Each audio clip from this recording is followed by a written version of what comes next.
18세기 중반 유럽의 한 지도 회사에서 널판지 위에 종이 지도를 붙인 다음에 잘 건조한 후 톱을 사용해서 여러 조각으로 나누었습니다. 그리고 나누어진 조각들을 아이들에게 준 후 다시 지도를 완성하게 했습니다. 교육 목적으로 고안된 것인데 이것이 퍼즐의 기원입니다. 그러다가 1990년에 성인을 위한 퍼즐이 등장했는데 그 인기가 하늘을 찔렀다고 합니다. 요즘 게임하느라 밥도 안 먹고 잠도 안 자는데 그때는 퍼즐을 맞추느라고 식사를 거르고 밤을 새는 사람들이 흔할 정도였다고 합니다. 흥미로운 것은 실업률이 오를수록 퍼즐의 판매량도 올랐다는 것입니다. 1929년 미국에서 대공황이 왔을 때 역시 퍼즐이 많이 팔렸습니다. 그러다가 실업률이 최고조에 달한 1933년에는 주당 1000만 세트의 퍼즐이 판매되었다고 합니다. 주당 1000만 세트. 대단한 판매량입니다. 왜 그랬을까요? 퍼즐이 밥도 아닌데. 장기 실업이면 아무래도 경제적으로 부담이 많지 않겠어요? 그런데 사람들이 왜 그렇게 많은 퍼즐을 사서 맞추어 갔을까? 그것은 퍼즐을 맞추면서 삶의 위로를 받았기 때문입니다. 무슨 퍼즐을 맞추면서 삶의 위로를 받아? 그럴 수 있지만은 이게 사실입니다. 사람들은 퍼즐을 맞추면서 자기 인생을 생각했습니다. 지금은 대공황으로 배고프고 어렵고 고달프지만 아직 내 인생의 퍼즐이 완성된 것이 아니다. 내 인생의 퍼즐이 완성되면 지금의 고통과 어려움도 전체 그림을 완성하는데 꼭 필요한 조각이었음을 알게 될 것이다. 이것이 퍼즐에 열광한 이유입니다. 지금은 힘이 든데 내 인생의 퍼즐이 모두 맞추어지는 날에는 지금 이 힘든 시간도 꼭 필요했던 것임을 알게 될 거야. 그런 마음으로 퍼즐을 맞추었다는 것입니다. 우리는 다 퍼즐을 맞추어 봤습니다. 한 조각 한 조각 맞추어 가지만 사실 완성되기 전에는 무슨 그림인지 알 수 없습니다. 다 맞추어져야 뭔 그림인지 알 수 있습니다. 그리고 퍼즐의 조각들이 다 예쁘지 않습니다. 어떤 거는 생뚱맞고 어떤 거는 어둡고 화사하지도 않고 그 퍼즐 조각들이 좀 이상할 때가 많아요. 그런데 다 맞추면 이게 필요했구나. 왜 필요했는지 알게 됩니다. 우리 인생길에는 원치 않은 일들이 일어납니다. 그런 일로 인해 가슴이 벌렁거리고 의욕이 사라지고 스트레스 지수가 오르고 경고음, 건강에 경고음이 나고 짜증이 나고 더구나 알 수 없는 고난이 이어질 때는 더 그렇습니다. 그럴 때에 그런 일 하나를 딱 떼어놓고만 보면 그 내 인생에서 불필요한 사건입니다. 그 사건 하나만 떼어놓고 보면 일어나지 말았어야 할 일입니다. 하지만 인생이라는 전체 그림이 완성될 때는 그 의미를 알게 되는 겁니다. 그러니까 불행한 일을 겪었다고 몇 번의 실패로 너무 절망하지는 마십시다. 지금 이해할 수 없는 사건이지만 내 인생 전체의 그림이 완성되면 그래서 필요했구나. 그렇게 고개가 끄덕여지는 때가 있을 것이기 때문입니다. 제가 이제 이렇게 말하는 이유는 뭘까요? 다 같이 용기 내자고? 함께 힘내자고? 물론 그런 것도 있지만 제가 이렇게 말할 수 있는 것은 진짜 이유는 하나님이 계시기 때문입니다. 우리를 사랑하시는 하나님이 계시기 때문에 우리는 지금 내가 이해할 수 없는 그 조각이지만 하나님이 나와 함께 하시기 때문에 내 인생 전체의 그림이 완성될 때에는 그래서 필요했구나. 그렇게 우리 인생을 해석하게 될 것이기 때문입니다. 자, 이 고백 누구의 고백인지 아시죠? 우리 같이 읽어봅니다. 시작. 당신들이 나를 이곳에 팔았다고 해서 근심하지 마소서, 한탄하지 마소서. 하나님이 생명을 구원하시려고 나를 당신들보다 먼저 보내셨나이다. 이게 요셉이 한 얘기 아닙니까? 여기 당신들은 요셉의 형 11명을 지칭합니다.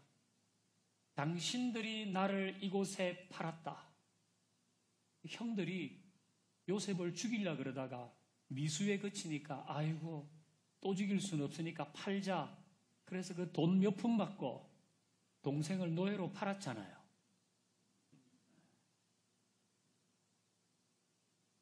이것은 요셉의 인생에서 이해할 수 없는 한 조각의 퍼즐입니다. 어떻게 형들에게 이런 일을 당할 수 있습니까? 이 설명도 안 됩니다. 요셉이 종으로 팔릴 때가 17살이었잖아요. 그리고 애굽의 총리가 되었을 때가 30살입니다. 30살에 애굽의 총리가 되고 나서는 7년 풍년이 있었고 그 풍년이 끝나고는 7년 흉년이 계속되었습니다. 지금 요셉이 형들을 만나서 당신들이 나를 이곳에 팔았다고 근심하지 마소서 말하는 때는 언젠가? 30에 총리가 되고 7년 풍년이 끝나고 흉년이 시작된 지 2년째입니다. 창세기를 보면 나오죠. 그러니까 17살에 형들에게 팔려가지고 형을 다시 만난 때는 언제냐? 39입니다. 39. 22년이 그 사이에 지나간 거예요. 그 22년 동안 몰랐습니다. 왜 이런 일이 일어났지? 왜 내가 구덩이에 던져졌는지, 왜 형들이 나를 팔았는지, 나는 왜 종살이를 하고 그렇게 하다가 풀릴만 했는데 왜 다시 감옥에 들어갔는지 그동안 몰랐습니다. 이해할 수도 없는 일이었고 지우고 싶은 시간이었습니다. 하지만 22년이 지난 그때 그 형들을 만났을 때 왜 그런지, 왜 그 조각이 필요했는지 알게 됐습니다. 그것은 연두색 글씨에 있듯이 하나님이 생명을 구원하시려고 나를 당신들보다 먼저 보내신 것이다. 요셉은 자기 인생을 이렇게 봤어요. 그건 그때는 정말 왜 이런 일이 일어나지? 라고 했지만 22년이 지난 후에 보니까 그것은 하나님이 많은 사람들을 구원하기 위해, 많은 사람들에게 생명을 주기 위해, 많은 사람들에게 은혜를 주기 위해서 있었던 일로 그렇게 그 일을 해석했습니다. 그리고 실제 그런 일이었습니다. 요셉은 자신의 끈기와 의지로 여기까지 온 것이 아니라 하나님이 동행하셨습니다. 그렇게 말하고 있는 겁니다. 하나님이 함께 하셨기에 그 사건은 불필요한 조각처럼 보였지만 꼭 필요한 조각이었습니다. 그것이 요셉의 인생을 완성했고 요셉의 인생을 더 빛나게 했습니다. 그동안 우리는 욥기를 묵상했습니다. 이제 오늘 설교는 욥기 마지막 설교입니다. 욥기를 마치면서 욥의 인생 퍼즐이 완성되고 있음을 알게 됩니다. 이제 오늘 본문을 같이 읽습니다. 욥기 42장 5절 시작. 내가 죽게 대하여 귀로 듣기만 하였사오나 이제는 눈으로 주를 배움나이다. 아멘. 욥기 마지막 장에 나오는 욥기의 결론과 같은 구절입니다. 욥은 그동안 알 수 없는 고난으로 도대체 이런 퍼즐이 왜 내 인생에 있는 거지? 묻고 또 물었습니다. 그런 욥이 이제는 내가 죽게 대하여 귀로 듣기만 하였사오나 이제는 눈으로 주를 봅니다. 이렇게 고백합니다. 이 귀로 들었다는 것은 간접 경험입니다. 남을 통해서 들었던 하나님의 모습입니다. 그런데 이제는 눈으로 하나님을 본다 그럽니다. 이건 직접 경험입니다. 욥은 고난의 의미를 찾으려는 그 치열한 몸부림 속에서 결국 하나님을 만나서 왜 그 퍼즐이 필요했는지 그 과정을 이해하게 됩니다. 이해만 했을 뿐 아니라 이 고백 후에 더 놀라운 일들이 벌어지는데요. 욥기 42장 8절 같이 읽어봅니다. 시작. 그런즉 너희는 숫소 7과 순양 7을 가지고 내 종 욥에게 가서 너희를 위하여 번제를 드리라. 아멘. 여기 너희는 욥의 세 친구들 아닙니까? 하나님께서 욥의 세 친구 엘리바스, 소발, 빌닷에게 말씀하시는 거예요. 엘리후는 왜 빠졌을까요? 그냥 버린 거예요. 네. 이건 말해도 소용도 없을 인간이라고 생각합니다. 너희는 욥의 세 친구들에게 너희는 나에게 와서 번제를 드리라. 그래서 너희의 잘못을 회개해라. 그런데 그 전에 욥에게 먼저 가서 사과를 해라. 욥이 너희의 사과를 받아야 내가 너희를 용서하겠다. 그 말씀이거든요. 욥이 너희들이 욥한테 가서 잘못했다고 얘기하고 그동안 내가 너무 짧은 지식으로 얘기를 했다고 미안하다고 얘기를 하고 욥이 그 사과를 받으면 내가 용서해 줄게. 그 말씀입니다. 그동안 욥의 세 친구는 본의 아니게 그들의 잘못된 신학으로 욥을 무척 괴롭게 했는데 욥은 친구의 사과를 받게 됩니다. 속이 시원했겠죠. 10절도 읽어봅니다. 같이요. 시작. 여호와께서 욥에게 이전 모든 소유보다 갑절이나 주신지라. 아멘. 여호와께서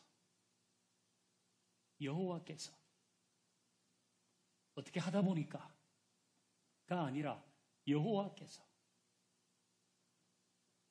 욥의 인생 퍼즐이 맞추어졌을 때 하나님은 그에게 이전보다 더 큰 복을 주셨는데요. 욥은 꿈에도 생각 못했을 겁니다. 우리 욥기를 그동안 쭉 읽어왔는데 욥은 죽음을 직감하고 있다는 얘기를 여러 번 했잖아요. 그러니까 욥은 99.99% 내가 이렇게 하다 죽는 거야.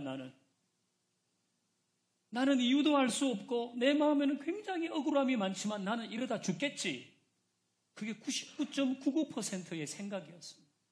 물론 하나님이 나에게 답해 주시면 좋겠지만 글쎄 어떤 사람은 욥이 처음부터 하나님 복 주실 줄 믿고 그렇게 참았다 그러는데요. 그건 아닌 것 같아요. 욥은 정말 끝났다고 생각했어요. 그런데 욥의 인생 퍼즐이 맞추어졌을 때는 완전한 역전이 일어났습니다. 여호와께서 앞의 요셉의 고백에서 나오듯이 하나님이 당신들의 생명을 구원하려고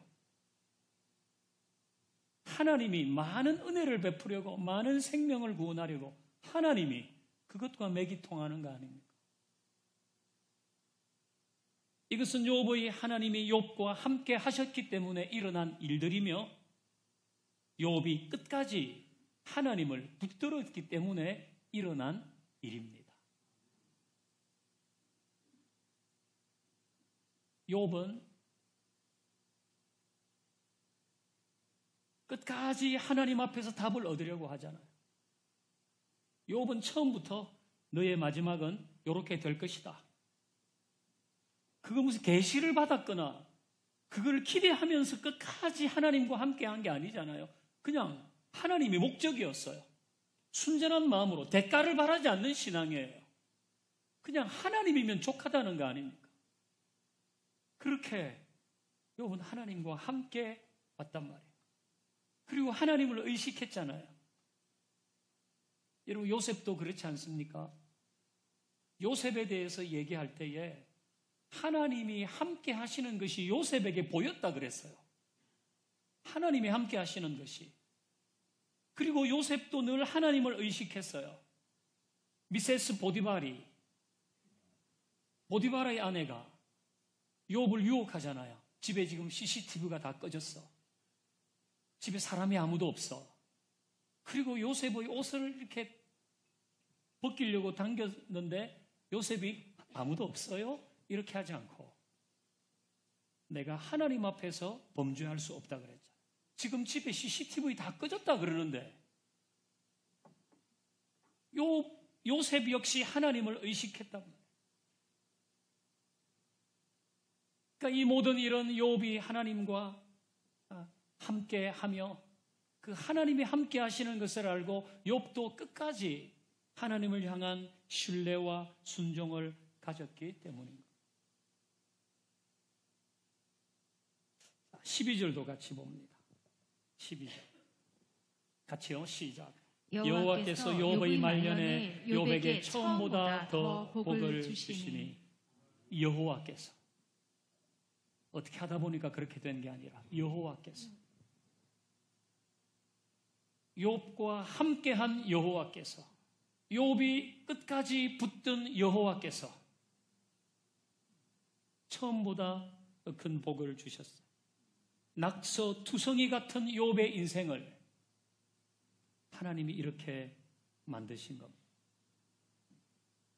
저는 하나님께서 우리 인생의 퍼즐도 아름답게 완성하실 줄로 믿습니다. 여전히 이해할 수 없는 조각들이 있습니다. 하나님의 선한 역사 안에서 그 조각에도 불구하고 아니 그 조각으로 인해 우리의 삶이 더 깊은 맛과 멋을 낼 수 있기를 바랍니다.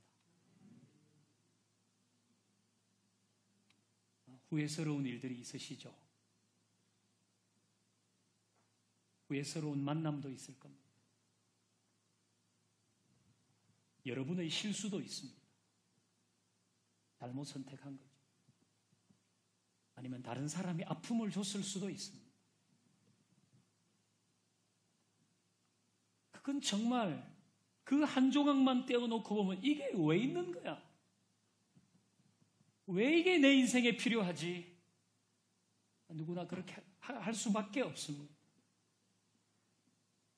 하지만 이제는 우리 그것만 따로 떼놓고 보지 말고 내 인생 전체 그림 속에서 그것을 볼 수 있기를 소망하십시다.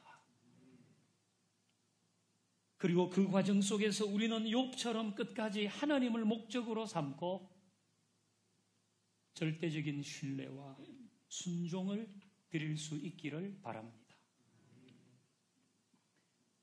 이제 역전되리라는 찬양이 있습니다.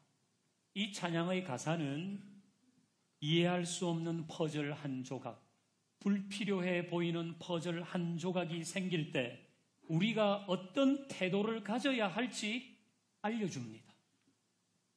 그 가사가 그런 것 같아요. 기도를 멈추지 마라. 눈앞에 상황이 마음을 눌러도 마음을 뺏기지 마라.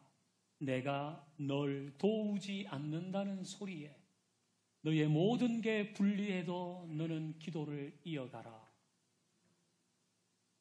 눈앞에 상황이 내 마음을 누르고 하나님이 날 도우지 않는다는 느낌이 들고 하나님은 도대체 어디 계신가? 그런 생각이 들고 주변 사람들도 그 비슷한 이야기를 하는 모든 게 나에게 불리하게 다가오는 이것은 좋은 상황이 아닙니다. 이해할 수 없는 퍼즐의 한 조각과 같은 상황입니다. 이럴 때는 기도를 멈추지 말고 계속하라.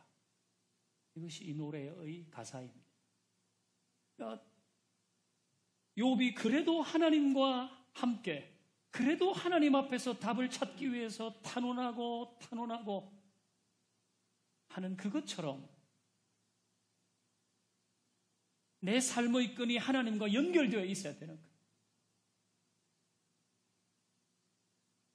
자, 그 다음 가사 봅니다. 내가 잠시도 쉬지 않고 모든 걸 지켜보고 있다. 바로 역전되리라. 내가 잠시도 쉬지 않고 모든 걸 지켜보고 있다. 자, 욥기 시작할 때 하나님께서 사탄에게 그래, 욥은 순전함을 지킬 거야. 나 하고 싶은 대로 한번 해봐. 그리고 저 멀리 어디 가셨다가 욥기 마지막 때쯤 돼서 다시 나오셨습니까? 성경을 보면 그렇지만 하나님은 그 모든 과정을 지켜보고 오셨습니다. 저는 하나님이 욥을 보시면서 몇 번 우시지 않았을까 그런 생각도 합니다. 욥은 내가 지금 죽을 것 같은데 그래도 내가 육체 밖에서 하나님을 보겠습니다. 그렇게 말합니다. 자기 죽음을 직감하는데 이제 남은 그 생명밖에 없잖아요. 소유다, 자녀다, 가족다,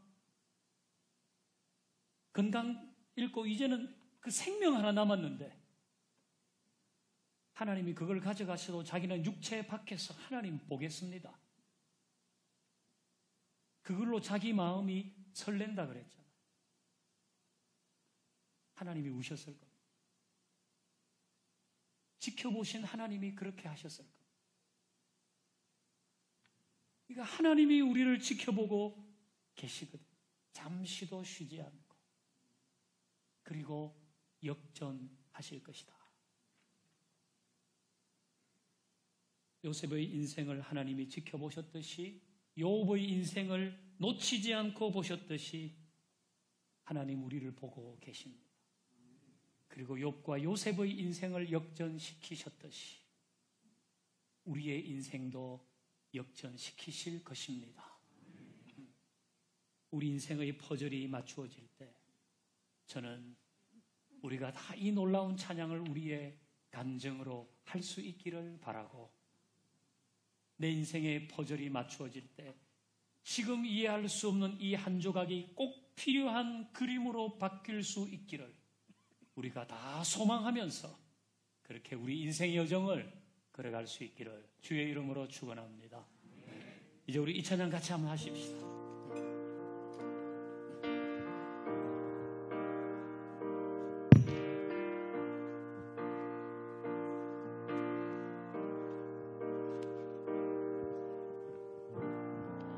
기도를 멈추지 마라. 눈앞의 상황이 마음을 눌러도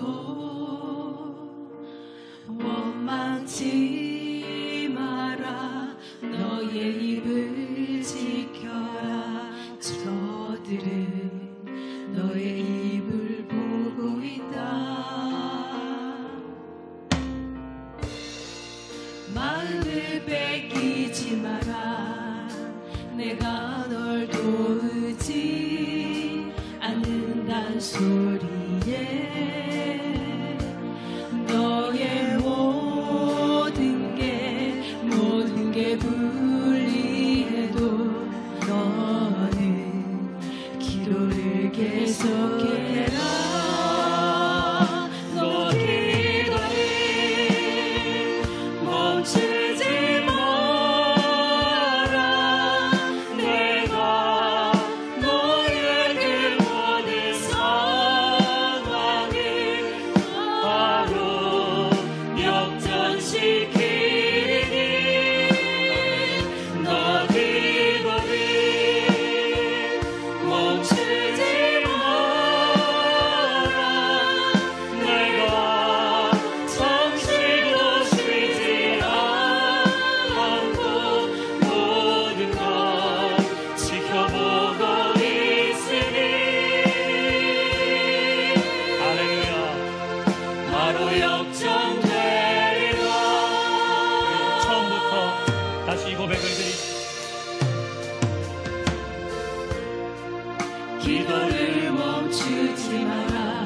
눈앞의 상황이 우리 마음을 누를 때마다 마음을 눌러도 우리의 입을 지켜 원망하지 아니하고 마라. 너의 입을 지켜라. 저들은 너의 입을 보고 있다. 마음을 뺏기지 마십시다. 마음을 뺏기지 마라. 하나님이 함께하지 않는다는 그 모든 느낌과 이야기들로부터 않는단 소리에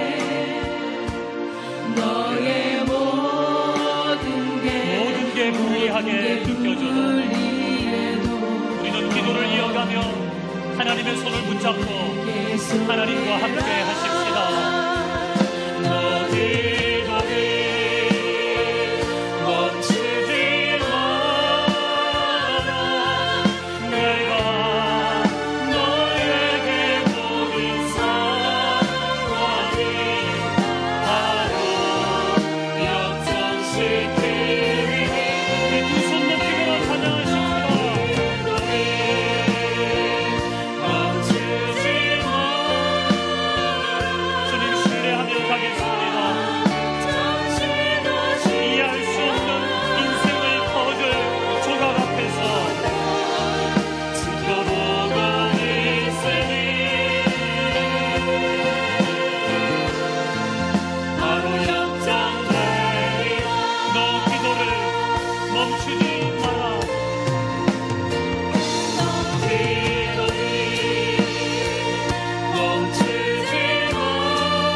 하나님께 영광의 박수를 드립니다.